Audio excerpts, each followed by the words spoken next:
Entretien du bassin, que faire au printemps? 1. Les poissons. 2. Matériel et bassin. 3. Les plantes aquatiques. 4. Le mot de la fin avant l'arrivée de l'été.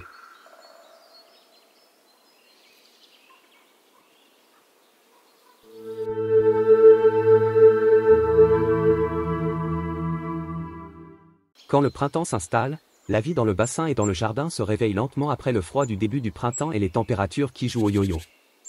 C'est bientôt le moment, si cela n'a pas été fait en mars, de remettre progressivement en route la filtration. Les bactéries n'étant actives qu'au-dessus d'une température de l'eau de 8 à 10 degrés, rien ne sert d'aller trop vite. Même si nous avons hâte de voir les poissons commencer à s'exciter, il ne faut pas se précipiter pour la nourriture. Pensez à distribuer des vitamines sur les premières rations alimentaires destinées à vos poissons. Cela permettra à vos coilles et poissons rouges de reconstituer rapidement leur défense immunitaire. Les poissons rouges vont bientôt se reproduire. Vous pouvez utiliser des cordes de frais placées dans une zone peu profonde sous environ 25 cm d'eau afin de récupérer les pontes. Soit pour l'élevage en les transférant dans un autre bassin ou un aquarium. Soit pour limiter la population en détruisant les œufs ainsi récupérés. Les coilles vont recommencer à manger en début de printemps. Bien surveiller leur sortie de léthargie, température de l'eau supérieure à 8 à 9 degrés Celsius, éventuellement adjoindre à leur nourriture de base une cure de vitamines liquides pour les aider à reprendre des forces, renforcer leur défense immunitaire et à se préparer pour la période de frais qui se rapproche, les poissons rouges étant en plein dedans depuis les premiers rayons de soleil de mars. Les grenouilles rousses ont déjà pondu leurs œufs, les têtards grossissent, les crapauds se reproduisent, les grenouilles vertes commencent à prendre possession du bassin et les mâles se font entendre. Vers la fin du mois d'avril, les premières libellules quittent leur univers aquatique pour s'envoler à la recherche de quelques insectes. Prendre garde aux hérons qui reviennent dans les garde-manger que nous leur offrons. Si vos coilles deviennent subitement craintives à votre approche, méfiez-vous, un héron est peut-être passé avant. Pour l'éloigner, il faut l'empêcher d'accéder à l'eau. Tendre du gros fil nylon de part et d'autre du bassin, à 30/40 de centimètre au-dessus de l'eau partout où le héron peut avoir pied. En l'empêchant ainsi d'accéder au bord du bassin, on peut espérer qu'il se lasse et ne revienne pas de sitôt.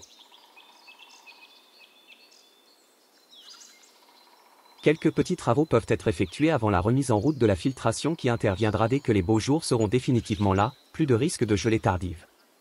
À l'aide d'aspirateurs spécifiques bassin, vous pouvez nettoyer les rebords, enlever les quelques feuilles qui seraient encore présentes. Pour éviter l'envasement par les feuilles, les débris, vous pouvez installer un skimmer de surface qui vous permettra de récupérer tous ces déchets avant qu'ils ne tombent au fond du bassin. N'oubliez pas qu'il ne faut pas se précipiter et attendre le réveil naturel des poissons avant de remettre en route tout le système de filtration, mi-mars. Les bactéries hétérotrophes pour le filtre seront mises en place au dernier moment. Dès que la température de l'eau du bassin atteindra 10 degrés Celsius, vous pourrez utiliser des bactéries de démarrage pour aider votre bassin à se rééquilibrer, réduction de la vase, équilibre général, antinitrate, contre les algues filamenteuses. À chaque ensemencement en bactéries, n'oubliez pas de débrancher électriquement l'appareil UV pendant 48 heures, afin de permettre aux bactéries de se fixer sur les supports dans le filtre et dans le bassin. Si vous n'avez pas rentré votre appareil UV dans un local hors gel, vérifiez qu'il n'ait pas été endommagé par le gel. En mai par exemple, il est temps de surveiller l'encrassement du filtre, il est recommandé de toujours le nettoyer partiellement. Lavez la moitié des masses de filtration dans une bassine contenant de l'eau du bassin, bien essorée, remettre en place, réensemencer en bactéries et recommencer l'opération la fois suivante avec les autres masses de filtration. En échelonnant ainsi le nettoyage, vous gardez toujours une réserve de vie bactérienne dans vos substrats, ce qui évite un déséquilibre biologique de l'eau. Avec l'arrivée des chaleurs et du soleil, vous pouvez assister à une explosion du développement des algues vertes unicellulaires, phytoplancton, et des algues filamenteuses. Pour les algues vertes unicellulaires, l'utilisation d'un UV, 2 à 3 watts par mètre cube d'eau, peut se révéler nécessaire. Pour les algues filamenteuses, il faut enlever le plus gros à la main en attendant le réveil complet de la végétation qui devrait faire concurrence aux algues et leur supprimer la nourriture. Dans le cas d'une invasion massive, il existe des bactéries permettant de lutter efficacement contre les algues filamenteuses. De partout, dans le bassin et le jardin, sortent bourgeons et jeunes pousses, phragmites, euphorbia, hémérocales, iris, même les nymphéas montrent un début de végétation avec quelques feuilles en surface pour les variétés les plus précoces. Les aponogetons continuent leur floraison hivernale débutée depuis la fin de l'automne. Les cardamines, violets, accompagnés par les calta palustri, jaunes et cultivars blancs, nous offrent une multitude de fleurs. Les Primula rosea, rose foncé, ainsi que les Primula denticulata, du blanc ou violet, font émerger leur corolle de fleurs. Les plantes aquatiques se réveillent. Les plantes aquatiques vont commencer à poindre, les tiges sortent de l'eau, les feuilles des nénuphars s'étalent à la surface du bassin. Vous pouvez débuter vos plantations, changer de place les végétaux, diviser les nénuphars, installer de nouvelles variétés. Mais ne vous pressez pas, il y a le temps, jusqu'en juillet. Selon les températures de ce début de printemps, certaines plantes ont pris de l'avance, d'autres du retard, laissez-leur une chance avant de vouloir les enlever. Plus le printemps passe, plus les plantes aquatiques ou de marécage sont en fleurs.